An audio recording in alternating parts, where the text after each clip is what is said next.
আমি অনেক ভিডিও দেখি, অনুপ্রেরণামূলক ভিডিও। আরেকটা শব্দ আমি বারবার শুনি, সেটা হলো অস্থায়ী। আমি এটা সবাইকে বোঝাতে চাই যাদের মনে প্রশ্ন আছে, কবে কি হবে, বা জানেন তো কখন, কিভাবে, কোথায়, এসব নিয়ে। তাহলে অস্থায়ী। আমি আপনাকে এটা বলবো, এটা ক্রিস জনসনের ব্যক্তিগত মতামত। এখন আমি চ্যাট করার চেষ্টা করব আরো ভালো কিছু পাওয়ার জন্য। এটা আমার মতামত, এটা আমার কথা। আমি সবসময় চেষ্টা করি মন থেকে কথা বলতে। আপনার জীবনের সবকিছুই অস্থায়ী। আর আমি আমার মতামত থেকেই বলছি, আপনার যেসব চাকরি এখন আছে সেগুলো অস্থায়ী। আপনি যেভাবে জীবনকে এখন জানেন সেটাও অস্থায়ী। এই কোম্পানির সবকিছু ১০০% শক্তপোক্ত। আর এজন্যই বলছি, এটা আপনার অস্থায়ী সময়টাকে বদলে দেবে। আপনি যেই কাজটা এখন করছেন, যেমন গেইলিং, সেটাও অস্থায়ী। কারণ আমরা জানি আমাদের দিকে কিছু একটা আসছে। আর আমি মন থেকে বিশ্বাস করি, আপনার টেনশন, আপনার ডিপ্রেশন, আপনার ভেঙে পড়া সবই অস্থায়ী। কারণ আপনার জীবনে কিছু দারুণ আসতে চলেছে। আমি গতকাল যেটা করতে আমার ভালো লাগে না, সারা বিশ্বের কিছু পরিসংখ্যান খুঁজে দেখছিলাম। উহু, মনে হয় আমি লিখেছিলাম, এখন পৃথিবীর কত শতাংশ মানুষ সংগ্রাম করছে? এই প্রশ্নটা। আমি অবাক হয়ে গিয়েছিলাম। আসলে আমি আর দেখতে চাইনি, কারণ এটা এতটাই ভয়ংকর ছিল যে আমাকে ভীষণভাবে ভয় পাইয়ে দিয়েছিল। আমি দেখতে পর্যন্ত চাইনি, কারণ এটা এতটাই ভয়াবহ ছিল। তবে আমি আপনাকে কয়েকটা তথ্য দিই, ঠিক আছে? উহু, বিশ্বের যে 60% জনসংখ্যা সত্যিই ভালো নেই, তাদের বেশিরভাগই আফ্রিকায়। আর আমি ভাবছিলাম, আমি আফ্রিকায় কতজনকে চিনি। আমি অনেক মানুষকে চিনি, তাদের পরিবারের সদস্যদেরও, তারাও এই পরিস্থিতির অংশ। আমি তাদের ভালোবাসি। আর আমি ৩ বছর আগের কথা ভাবছিলাম, যখন আমি বোস্টনে ছিলাম আর আশগাফার আমার দিকে তাকিয়ে বলেছিল, ভাই, আমাদের অনেক কাজ বাকি আছে। উহু, আর আমি এসব বিষয়ের দিকে তাকাই। এখন জনসংখ্যার অবস্থা ভয়াবহ। কারণ পর্যাপ্ত আয় নেই, পর্যাপ্ত কিছু তৈরি হচ্ছে না। কিছু দেশে দিনে মাত্র $2.63 আয় হয়, কিছু দেশে। তুমি মাটিকে এসব দেশের কথা বলতে শুনেছ। আর আমি এগুলো পড়ছিলাম। পড়তে পড়তে আরো হতাশ হচ্ছিলাম। তারপর ভাবলাম, এটাই তো আমার এখানে থাকার কারণ। এটাই তোমার এখানে থাকার কারণ। এই শতাংশগুলো দেখো। তিন ৩.৪ বিলিয়ন মানুষ সম্ভবত দিনে $৬.৮৫ এরও কম আয় বাঁচবে। এটাই আমার কারণ। এটাই আমার চাহিদা। এটাই আমার আবেগ। এই শতাংশগুলো বদলানো। তারপর ওরা বলছে ২০৩০ সালের মধ্যে এটা আরো খারাপ হবে। এটা আরো খারাপ হতে চলেছে। এই পৃথিবীতে এত টাকা ঘুরে বেড়াচ্ছে, অথচ মানুষ দিনে মাত্র $৫ বেঁচে আছে। আমার ঈশ্বর, ওদের সত্যি এই কোম্পানিটা দরকার। এই কোম্পানিটা পৃথিবীর দরকার। জানতে পারা যে আমার ভাই বোনেরা কিছু কিছু দেশে আছেন, যারা তাদের পরিবারকে সংগ্রাম, পরীক্ষা নিরীক্ষা আর কষ্টের মধ্যে দিয়ে যেতে দেখছেন। আর তারা ২-৩টা কাজ করছেন। ধরো মামাদু, তারা প্রাণপণে খাটছেন যাতে বাড়িতে টাকা পাঠিয়ে পরিবারকে সাহায্য করতে পারেন।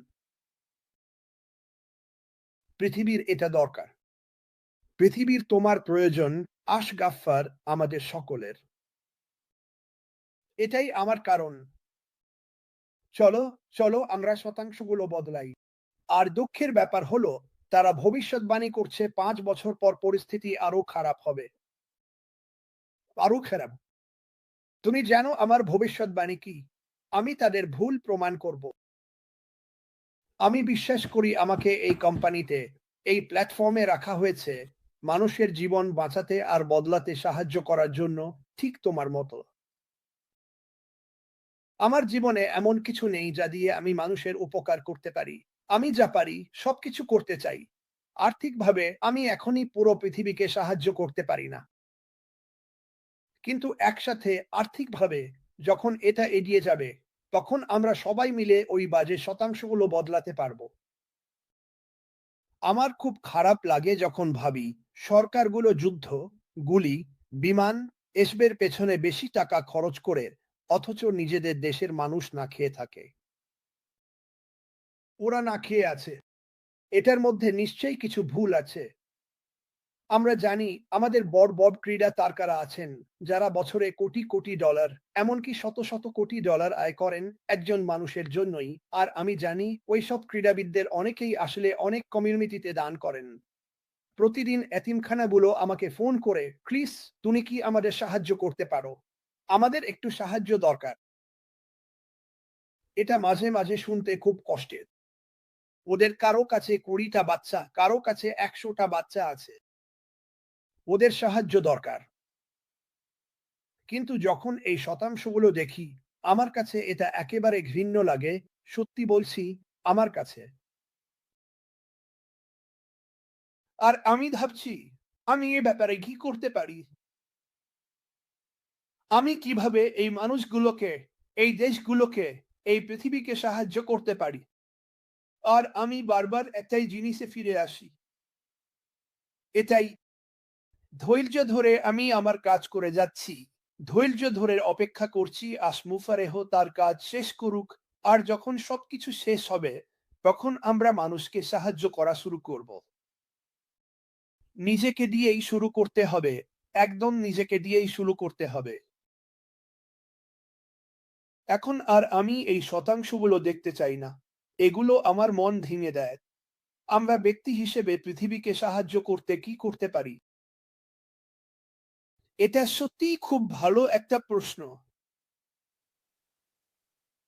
আমরা কি করছি যুদ্ধ থামাতে, শিশু দাসত্ব বন্ধ করতে, অথবা নারী ও শিশুদের খারাপ মানুষের হাতে খোলা বাজারে বিক্রি হওয়া ঠেকাতে? এগুলো এমন বিষয় যেগুলো আমাদের বদলাতে হবে। শোনো, আমি বলছি, আমাদের এসব জিনিস বদলাতে হবে। এই কোম্পানিতে এত মানুষ আছে যে তারা পৃথিবীতে বিশাল পরিবর্তন আনতে পারে। বিশাল পরিবর্তন। আর আমি প্রতিদিন প্রার্থনা করি যেন আমি এই সব মানুষকে নিয়ে সবকিছু ঠিক করতে পারি। সবকিছু, যা কিছু ভুল আছে। এটাই মুফারেহের মানসিকতা। এটা কখনোই বড় অঙ্কের টাকা, বড় বাড়ি, ঝাঁচকে গাড়ি বা সমুদ্র সৈকত নিয়ে ছিল না। হ্যাঁ, এসব কিছুই সম্ভব। কিন্তু তুমি নিজের সঙ্গে কিভাবে থাকতে পারো যদি তুমি একদিকে প্রাসাদে থাকো আর পৃথিবীর 70, 80, 90% মানুষ কষ্টে থাকে? তুমি কি করতে পারো যাতে কিছুটা পরিবর্তন আনা যায়? আমি বলছি না তুমি তোমার ইচ্ছেমতো কাজ করো না। আমি বলছি বাইরে যাও, জীবন উপভোগ করো। এটাই তো জীবনের আসল মানে। কিন্তু এমন অনেক উপায় আছে যেগুলো দিয়ে আমরা জিনিসগুলো বদলে মানুষের পাশে দাঁড়াতে পারি। আমি বিশ্বাস করি এই কোম্পানি থেকে যে আয় আসবে তা আমাদের অনেকগুলো সুযোগ এনে দেবে, যেমনটা আমরা বলি, এই পৃথিবীর প্রতিটি মানুষকে সাহায্য করার জন্য। আর আমি সবসময় বলি, ক্রিস, তুমি কিভাবে ভাবছো আমরা এটা করব? কারণ এই কোম্পানিতে পৃথিবীর প্রতিটি দেশের মানুষ আছে আর তারা একটা ভালো পথ দেখছে। ওখানেই তো আশা আছে। স্বপ্ন দেখো, আরো বড় স্বপ্ন দেখো। ভালোবাসাকে বাইরে আটকে দিও না। এটাই সেই জায়গা, এই কোম্পানি, আমাদের সিইও এবং তোমরা সবাই মিলে এই শতাংশগুলো বদলে দেবে। আর আমরা সবাইকে ভুল প্রমাণ করে দেখাবো।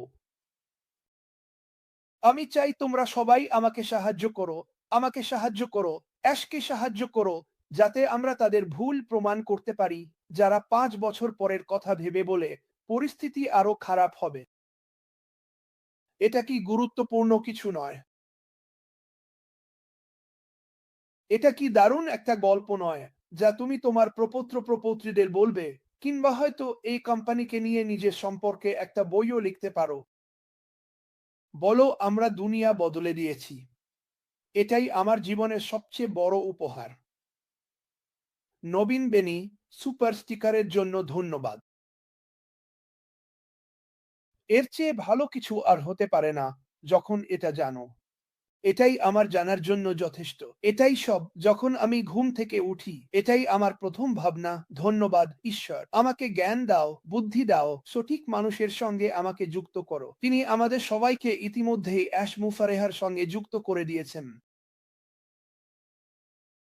চলো এই দৌড়টা শুধু নিজেদের জন্য নয়, সারা বিশ্বের জন্য জিতি। চলো আমি নিজে আমার এই চিন্তা বাদ দিই আর বুঝি যে আমাদের যা আছে, যা আসছে, নতুন যে দিশা, তুমি যেমনই অনুভব করো না কেন, এই নতুন দিশা শুধু ইতিবাচক, ভালোবাসা, শান্তি, উপার্জন আর মানুষের পাশে দাঁড়ানোর জন্যই।